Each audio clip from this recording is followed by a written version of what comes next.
Sarah Chen stared at the silent communication panel for the third time that morning. The green lights that should have been blinking from New Geneva Colony remained dark. No messages, no routine reports, nothing. Still no signal from Kepler 442b? Asked Dr. Marcus Webb as he floated into the bridge of their ship, the Meridian. His coffee cup drifted beside him in the low gravity. Nothing for 6 days now, Sarah replied, tapping the panel with her finger. The last message was just a routine weather report, then complete silence. Lieutenant Yuki Tanaka looked up from her weapons console.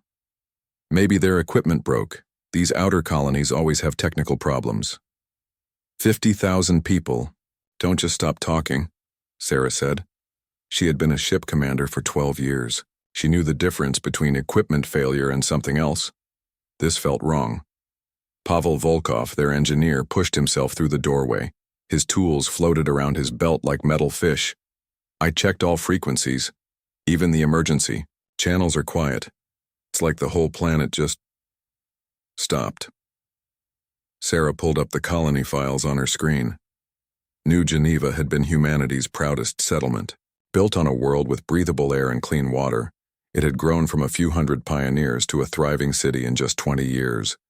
They had farms, schools, factories, even a small university. These weren't struggling pioneers anymore. They were a real community. Command says we should wait for the next supply ship, Sarah said, reading the official message that had arrived an hour ago. They think it's just solar interference. 8 months, Marcus said. They want us to wait 8 months to check on 50,000 people? Sarah felt something twist in her stomach. She had been in space long enough to trust her instincts. When something felt wrong, it usually was wrong. Change course for Kepler 442b, she ordered. Yuki's fingers stopped moving over her controls. Commander, that's against direct orders. I know what the orders say. Sarah strapped herself into her captain's chair. Pavel, how long to reach New Geneva? 3 days if we push the engines, the engineer replied. He was already moving toward his station. Like Sarah, he had learned to trust gut feelings in space. Do it. The Meridian was a small exploration ship with a crew of just 4 people. It wasn't built for long journeys or big discoveries. It was meant to check on colonies, map new systems, and solve small problems. Sarah had never used it to disobey orders before. As they traveled through space, Marcus spent his time reading everything he could about New Geneva. The colony had been quiet lately, but not in a suspicious way. Their last few reports talked about good harvests and plans for expansion. Nothing about diseases or alien contact or equipment failures. Look at this, Marcus said on their second day of travel. He showed them a map of the colony. They built their main city in a valley next to a river. Perfect location, good soil, fresh water, protection from storms. Any dangerous animals on the planet? Yuki asked. Nothing bigger than a rabbit. The most dangerous thing they found was a plant that made people sneeze. Marcus scrolled through. More files. This was supposed to be humanity's safest colony. On the 3rd day, they reached Kepler 442b. The planet looked normal from space. Blue oceans, green continents, white clouds. Sarah felt a moment of hope. Maybe everything really was fine. But when they tried to contact the colony, they got no answer. Take us down, Sarah ordered. The Meridian dropped through the atmosphere, toward New Geneva. The city appeared on their screens as they got closer. From above, it looked perfect. The streets were clean and organized. The buildings were intact. Gardens and parks created green spaces throughout the urban area. I see people, Pavel said, pointing at his screen. Look, there's someone in the main square. Sarah felt relief wash through her. People meant the colony was alive. Maybe their communication equipment really had broken. But as they landed at the spaceport, something felt wrong again. The person in the square hadn't moved. At all. They had been watching for 10 minutes, and the figure stood like a statue. Full environmental suits, Sarah ordered. We don't know what happened here. They put on their protective gear and stepped outside. The air was clean and fresh, just like the colony reports had always said. Birds sang in the trees. A gentle breeze moved through the grass. Everything seemed peaceful and normal. Except for the people. The first person they found was a woman standing next to a fountain in the main square. She wore normal clothes and looked healthy. Her eyes were open and alert. But she didn't move when they approached. She didn't speak when they called to her. She just stood there perfectly still. "Hello," Marcus said, waving his hand in front of her face. "Can you hear us?" The woman's eyes followed his movement. She was clearly awake and aware, but she couldn't respond. "Check her pulse," Sarah said. Marcus pressed his gloved fingers to the woman's neck. Normal heartbeat, normal breathing. She's fine physically. They found more people as they walked through the city. A man sitting on a bench. Children standing in a playground. A group of workers frozen in the middle of repairing a street. All of them were awake and aware but completely unable to move or speak. "This is impossible," Yuki whispered. "What could do this to people?" They tried scanning with their medical equipment. Everyone they checked had normal vital signs. Their brains were active. They were conscious and alert, but their bodies wouldn't respond to their minds. "Commander," Pavel called from across the street. "You need to see this." He was standing next to a building that hadn't been in their files. Strange crystal formations grew up its walls like frozen lightning. The crystals were beautiful but wrong. They pulsed with a soft blue light that made Sarah's eyes hurt. "These weren't here before," Marcus said, checking his files. "The last photos show a normal building." Sarah approached the crystals carefully. They felt warm even through her glove. "Run a full scan." Pavel pulled out his equipment. After a few minutes, he shook his head. "I'm getting energy readings I've never seen before. It's like these things are alive."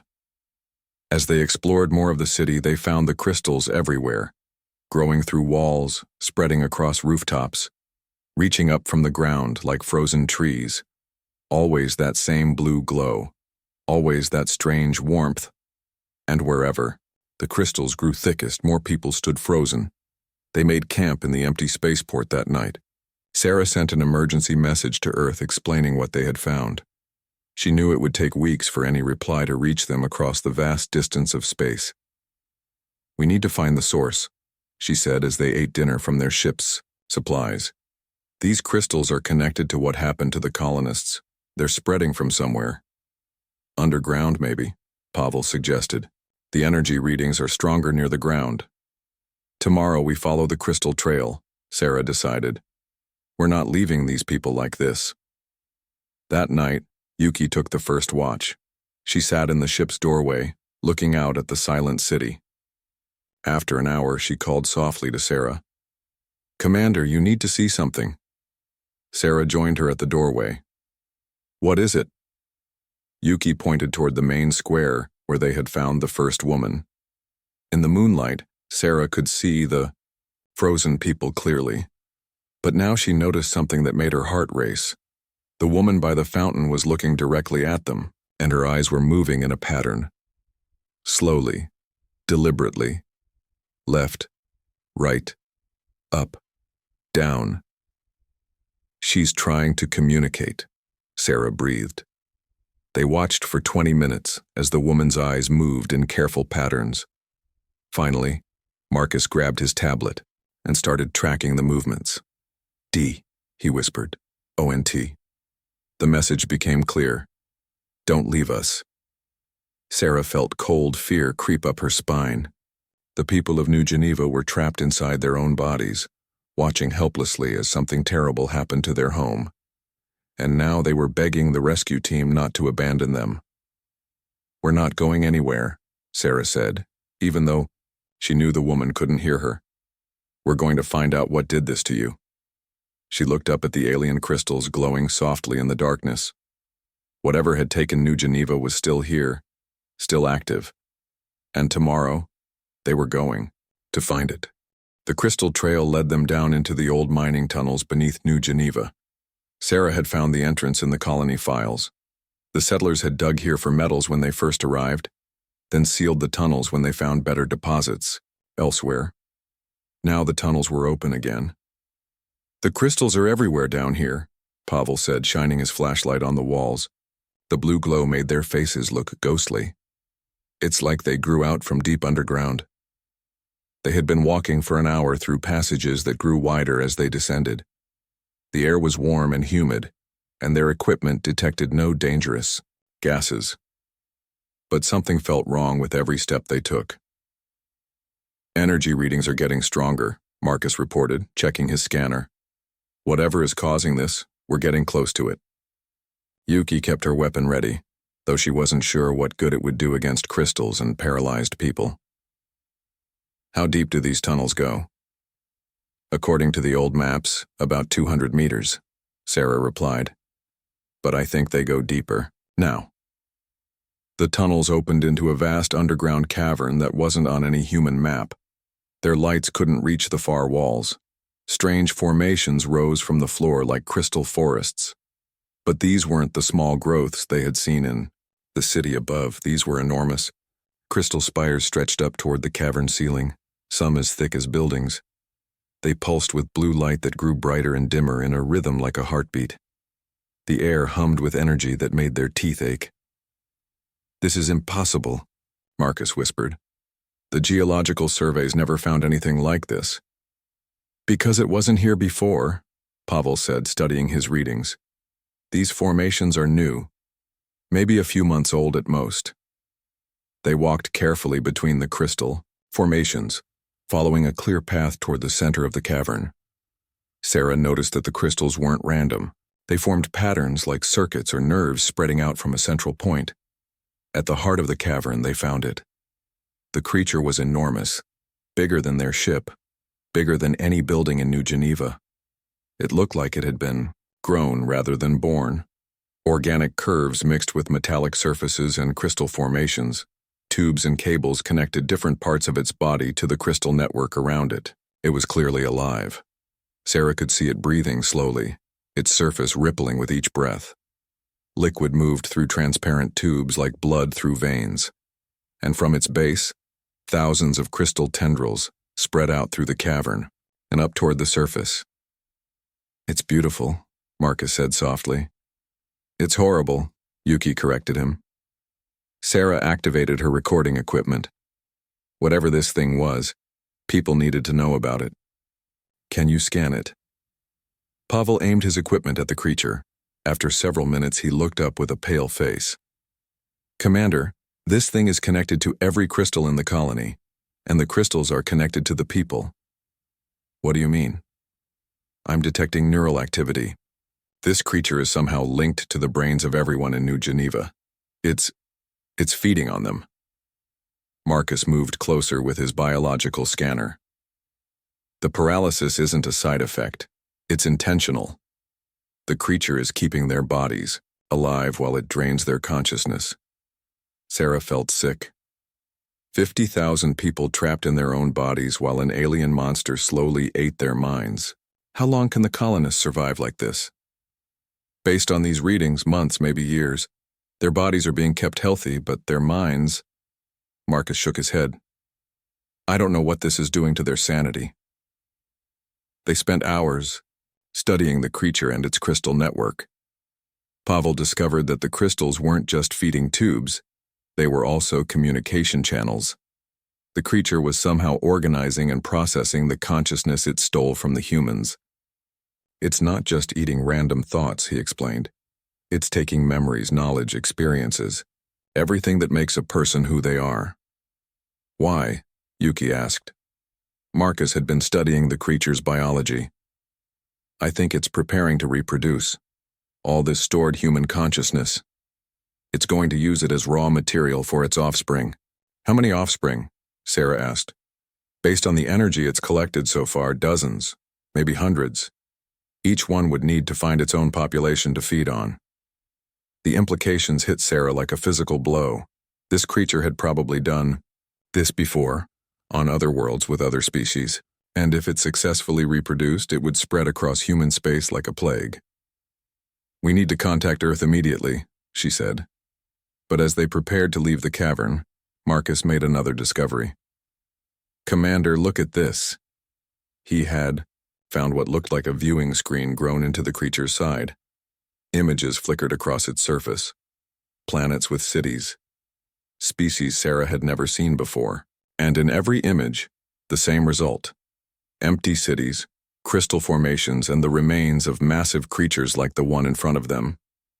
"This has happened before," Marcus said. "Many times. Across the galaxy." Sarah counted the images. Dozens of dead worlds, hundreds of extinct species. All of them had been harvested by creatures like this one. How many of these things are there, she wondered. As if responding to her question, the viewing screen changed. It showed a map of the galaxy with bright points of light scattered across. At each light marked another harvester, another world under attack. "We're not the first," Sarah realized, "and we won't be the last." They climbed back toward the surface, carrying data that would change everything humanity thought about their place in the galaxy. But as they reached the colony's edge, Pavel collapsed. "Pavel!" Yuki caught him as he fell. Crystal formations were growing from the ground around his feet, reaching toward his legs like grasping fingers. Blue light pulsed through them as they tried to make contact with his body. "It knows we're here," Sarah said, pulling Pavel away from the crystals. "It's trying to add us to its network." They ran for their ship as crystals erupted from the ground behind them. The creature deep underground had awakened to their presence and was extending its influence to capture them. Pavel was conscious, but weak. "I can feel it," he said as they carried him into the ship. "It's trying to get inside my head." Sarah sealed the ship and started the engines, but as they lifted off, she saw something that made her heart race. The crystals weren't just growing randomly anymore. They were forming patterns across the entire colony, connecting every building and every person into one massive network. "It's accelerating the process," Marcus said, watching from the observation window. "Our presence triggered something. It's going to complete its harvest much faster now." "How fast?" Sarah asked. "Days, maybe hours." Sarah made a decision that would change everything. Instead of fleeing to safety, she activated the ship's quantum communication array and began broadcasting on all frequencies to every human settlement in known space. "This is Commander Sarah Chen of the exploration vessel Meridian," she began. "I am broadcasting from New Geneva Colony on Kepler 442b. 50,000 humans are under attack by an alien entity. They are alive but trapped. I am sending all data and coordinates with this message." She paused, looking down at the colony where people stood frozen in the growing crystal network. "New Geneva needs immediate assistance. This is not a request for aid. This is humanity calling to humanity. We are under attack by something that has destroyed entire civilizations. If we don't stop it here, it will spread to every human world." She sent the message with all the data they had collected. Then she set the communication array to repeat the transmission every hour. "Commander," Yuki said quietly, "Command will court-martial you for this." "Maybe," Sarah replied, "but 50,000 people are depending on us, and if that creature reproduces, millions more will die." She looked at Pavel, who was fighting off the alien influence trying to invade his mind. At Marcus, who was desperately searching his files for any way to help the colonists. At Yuki, who was already checking their weapons and defenses. They were 4 people with one small ship against an entity that had consumed entire worlds. But they weren't going to run. "We're staying," Sarah announced. "We're going to find a way to free those people." Deep underground, the harvester pulsed with increasing energy as it prepared to birth its offspring. But it had made one mistake. It had attacked humanity, and now humanity knew about it. The question was whether help would come in time, and whether 4 humans could find a way to fight a creature that had never been defeated before. The first ship arrived 18 hours after Sarah's broadcast. It was a cargo hauler called the Iron Horse, carrying supplies to a mining colony 3 systems away.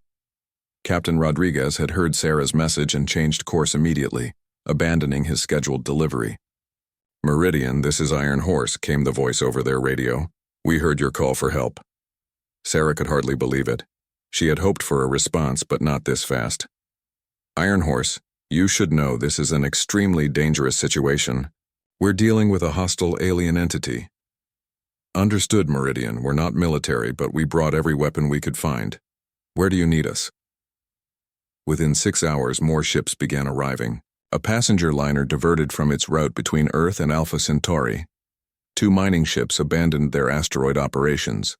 A scientific research vessel left its deep space mission to join them. By the second day, 40 ships hung in orbit, around Kepler 442b. This is impossible, Marcus said, watching the growing fleet on their screens. How did so many ships get here so fast? Sarah was monitoring the communications between the arriving vessels.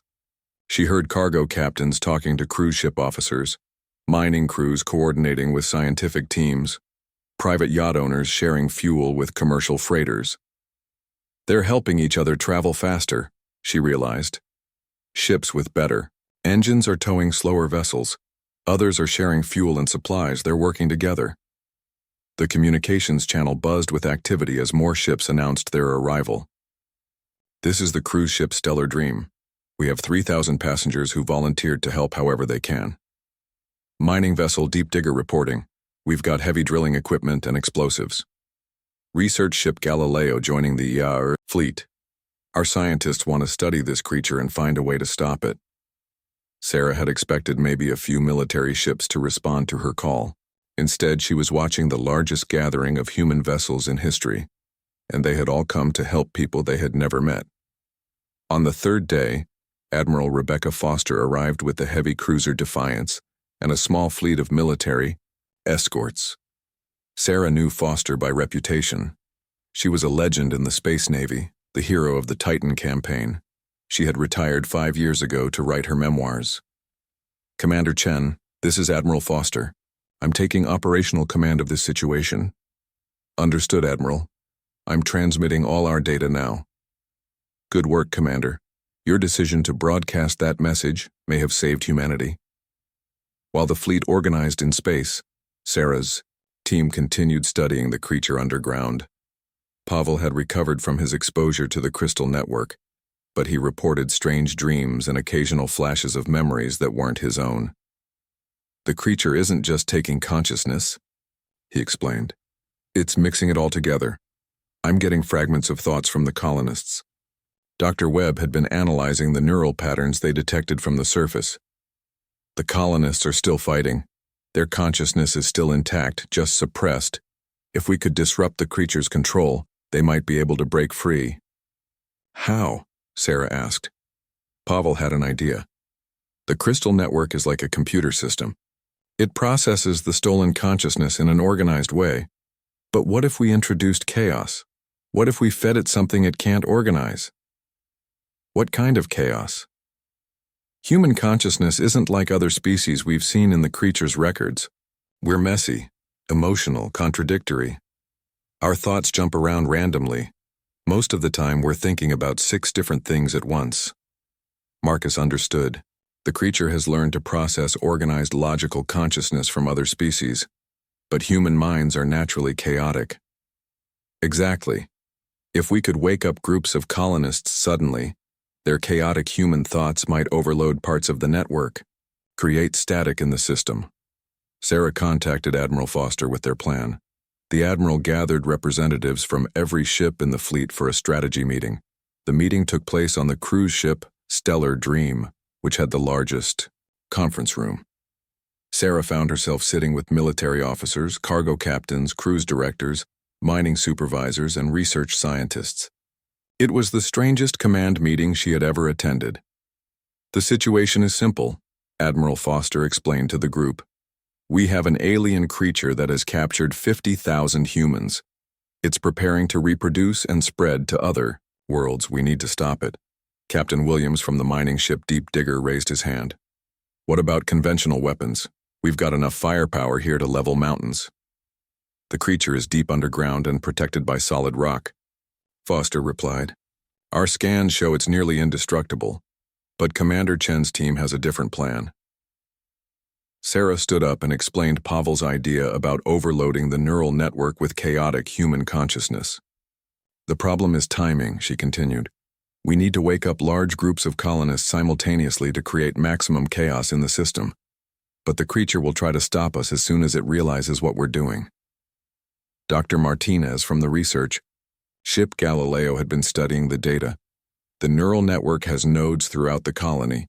If we could hit multiple nodes at the same time, we might be able to wake people faster than the creature can suppress them. How many teams do we need? Asked Captain Rodriguez. Sarah looked at the map of New Geneva. At least 20 teams hitting different parts of the city simultaneously.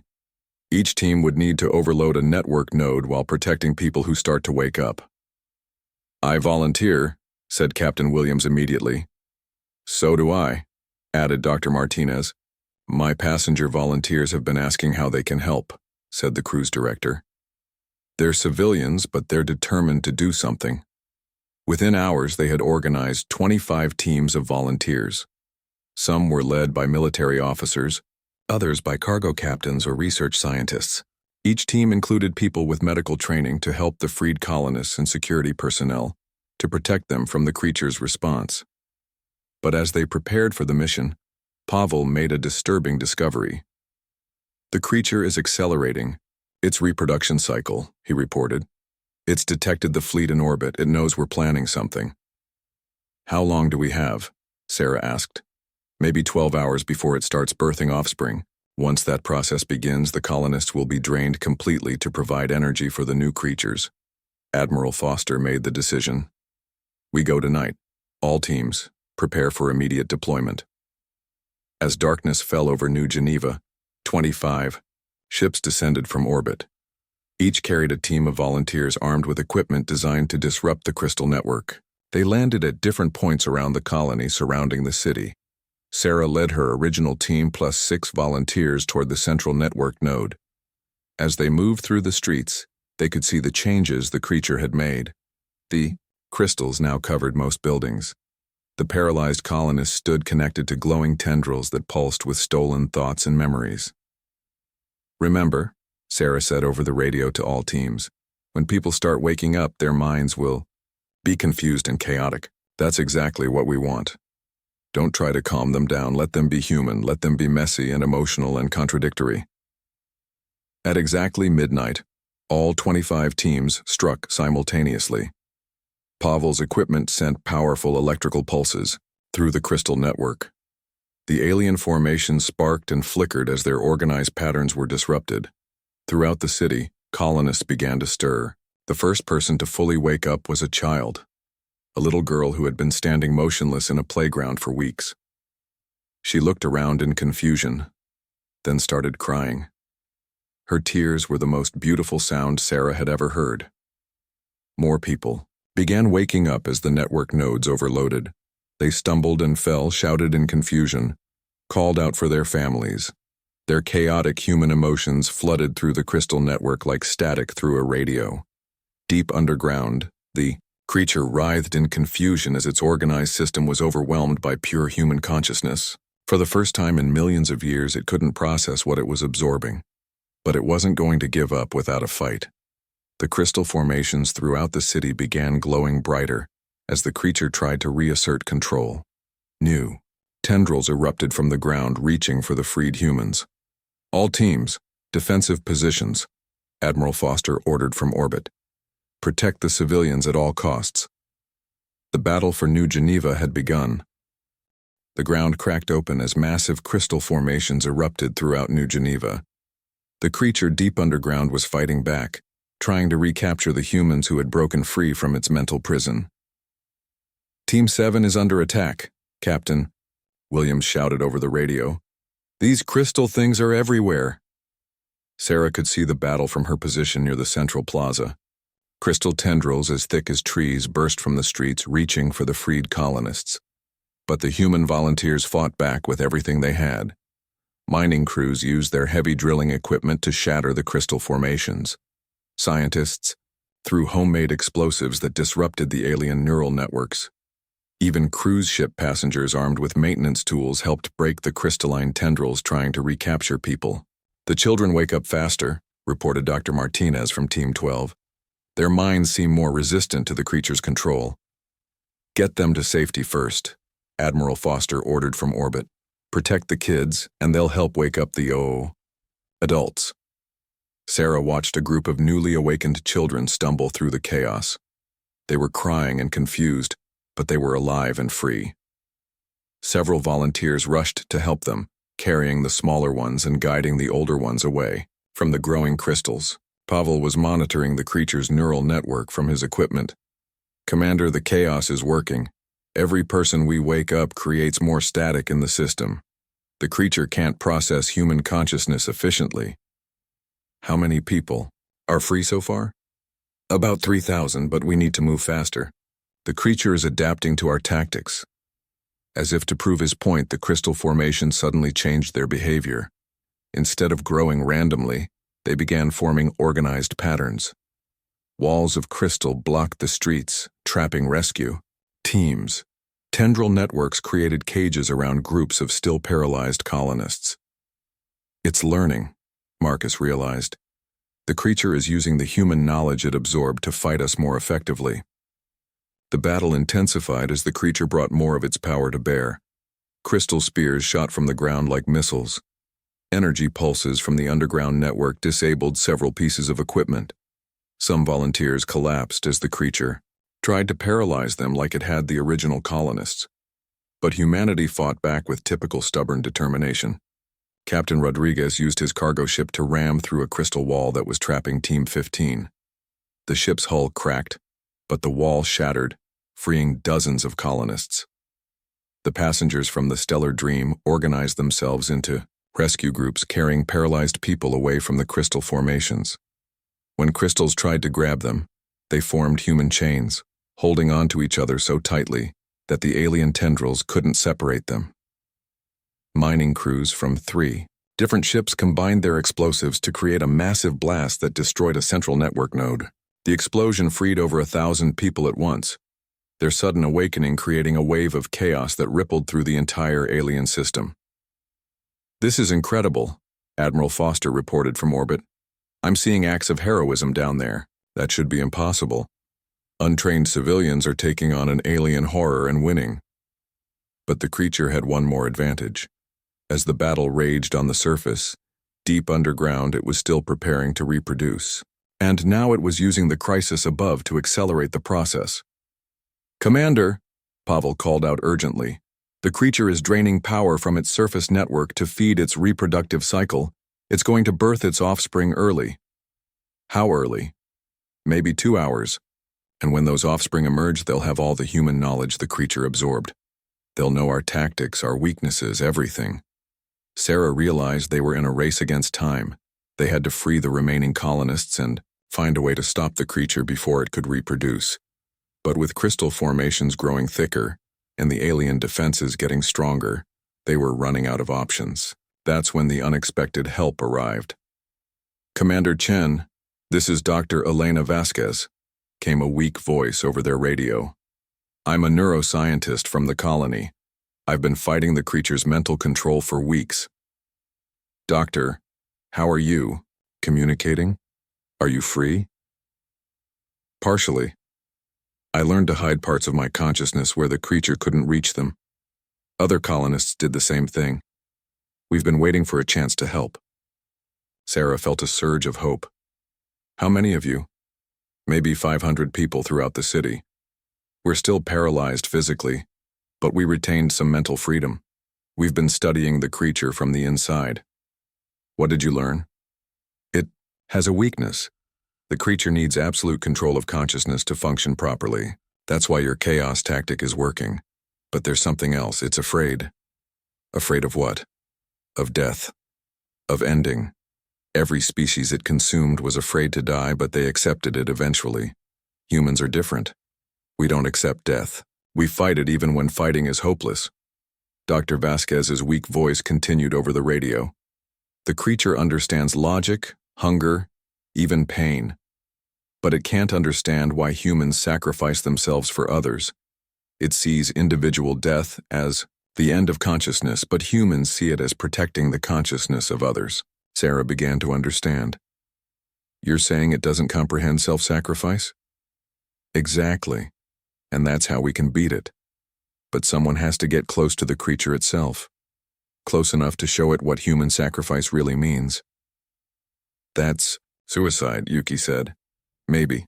But if it works, 50,000 people live, and the creature's offspring never get born to spread across the galaxy. Sarah looked around at the battle raging through New Geneva. Humans were already sacrificing for each other everywhere she looked. Volunteers risking their lives to save. Strangers. Ship crews abandoning valuable cargo to rescue people. Families from cruise ships adopting frightened colonist children they had never met before. I'll go, Sarah decided. Commander, no, Marcus protested. We need you here. You need someone to coordinate the surface battle, Sarah replied. But someone has to get to that creature, and I'm the one who started this. Admiral Foster's voice crackled over the radio. Commander Chen, I'm ordering you to remain on the surface. With respect, Admiral, I'm no longer under your command. I stopped following orders when I decided to help these people. Sarah turned to her team. Keep waking people up. Use their chaos to overload the network.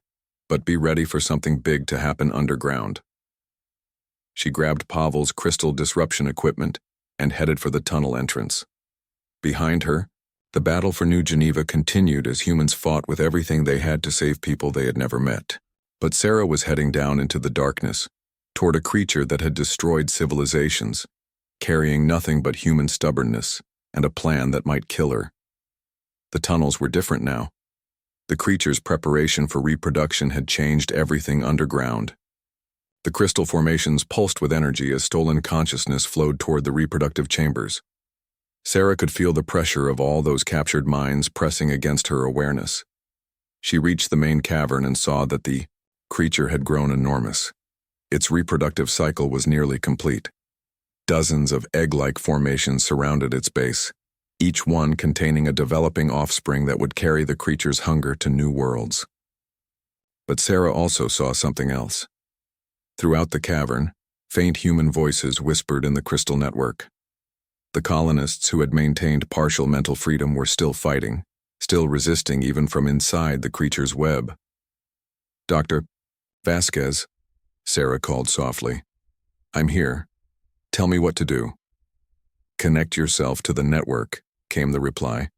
Let the creature try to absorb your consciousness, but don't resist. Let it see everything you are, everything humans are. Show it what we're really fighting for.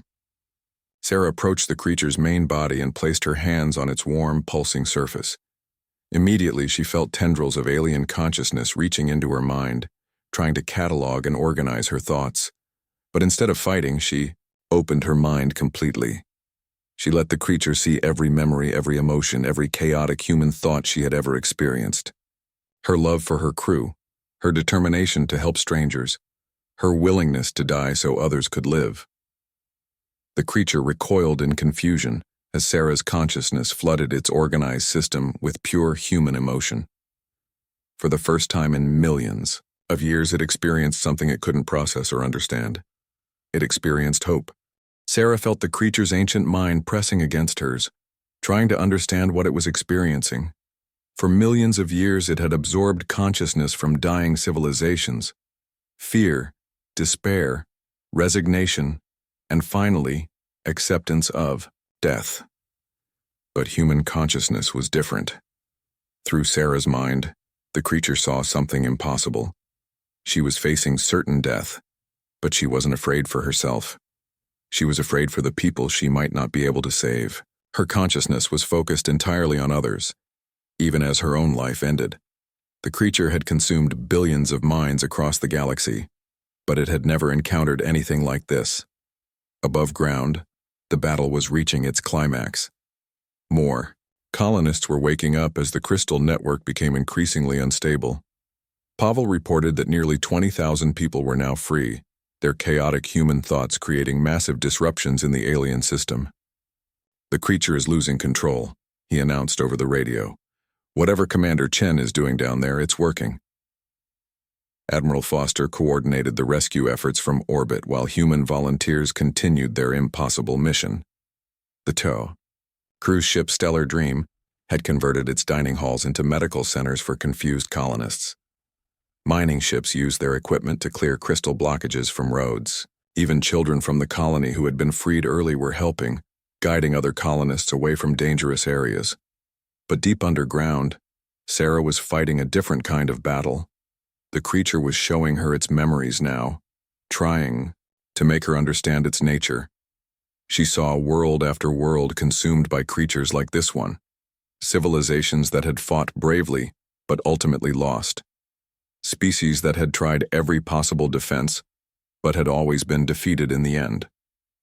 "Why do you resist?" the creature asked, its thoughts flowing directly into Sarah's mind. "Your death serves your species. Is this not logical?" "You don't understand humans," Sarah replied, letting her thoughts flow freely. "We don't think about death the same way other species do." She showed the creature her memories of the volunteers who had come to New Geneva. Thousands of people had abandoned their plans, spent their savings, and risked their lives for strangers. Not because it was logical, but because it was right. "They came because I called for help," Sarah explained. "But I called for help because I couldn't abandon people who needed me. And they won't abandon me, even though I'm probably going to die here." The creature tried to process this information but found it incomprehensible. In its experience, individuals protected themselves first. Survival of the self was the most basic drive of consciousness, but humans seemed to operate on a completely different principle. Sarah felt the creature's confusion growing as it encountered more human memories. Through the colonial network, it experienced the thoughts of Dr. Vasquez, who had maintained her resistance for weeks despite constant mental pressure, of Pavel, who had volunteered to risk exposure to the alien network, of Captain Rodriguez, who had damaged his own ship to save strangers. "You sacrifice yourselves for others," the creature observed. "But why? They are not your offspring. They share no genetic material with you." "Because they're human," Sarah replied simply. "That's enough." The concept hit the creature like a mental earthquake. In millions of years of consuming consciousness, it had never encountered a species that considered shared identity more important than individual survival. It tried to categorize this behavior, to fit it into its understanding of logic and self-preservation. It couldn't. As the creature struggled to process human altruism, its control over the neural network began to collapse. The organized system it had built to manage stolen consciousness was failing as it encountered thoughts and emotions it couldn't organize. Above ground, the effects were immediate and dramatic. "Massive system failure," Pavel reported.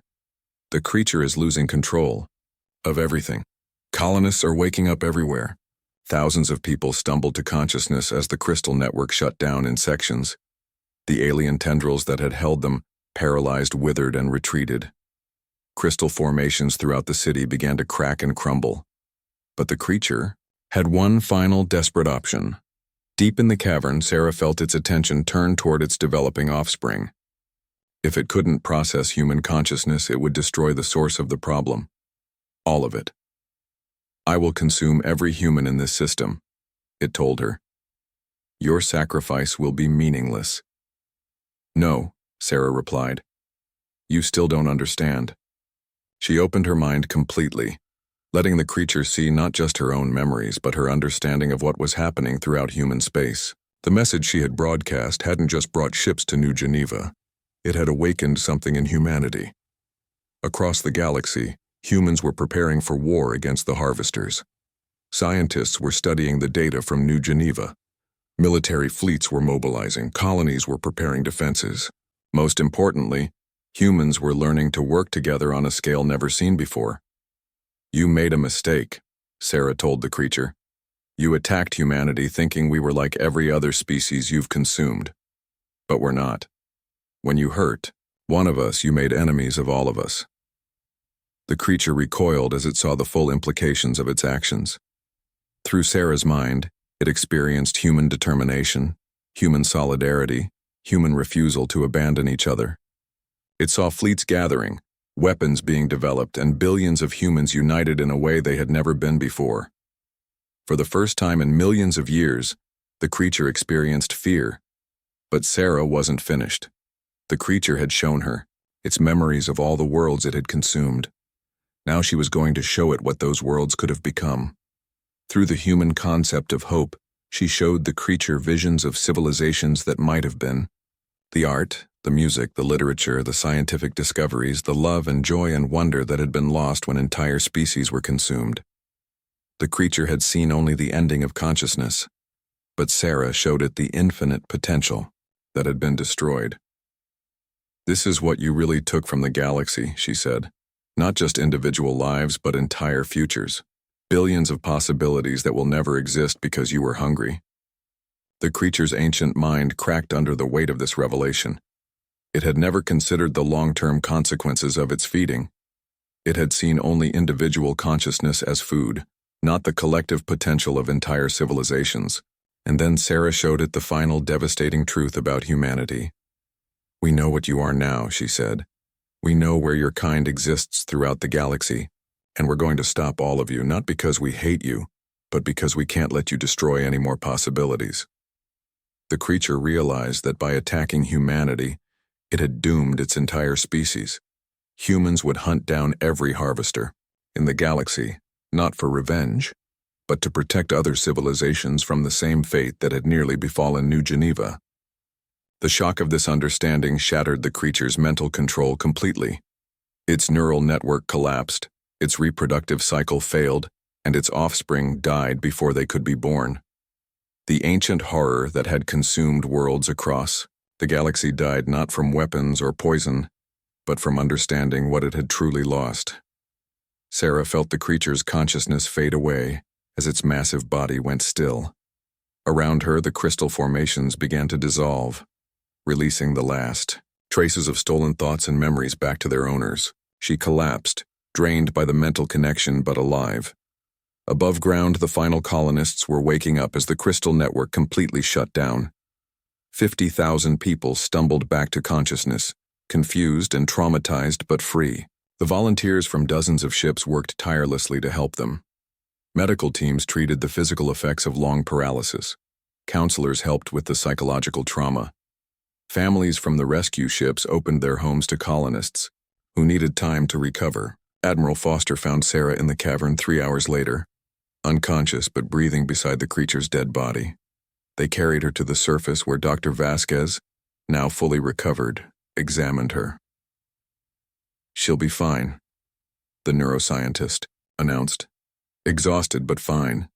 What she did down there, she saved us all." In the days that followed, New Geneva slowly returned to life.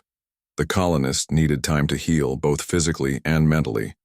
But they were alive, and they were free. The rescue fleet had lost 47 people during the battle. They were remembered as heroes who had died protecting strangers. Memorial services were held in the colony square where crystal formations had once trapped helpless people. But the creature's death had provided humanity with an unexpected gift. As it died, its quantum consciousness had released detailed information about every other harvester in the galaxy. Humanity now had a map showing the location of every remaining creature like it. 5 years later, the last harvester was destroyed by a joint human fleet near the Rigel system. The ancient species that had consumed civilizations for millions of years was extinct, defeated not by superior technology or military might, but by humanity's refusal to abandon each other. New Geneva became a memorial world, its streets lined with monuments to the species that had been consumed by the harvesters. But it was also a symbol of hope, a reminder that sometimes when consciousness calls,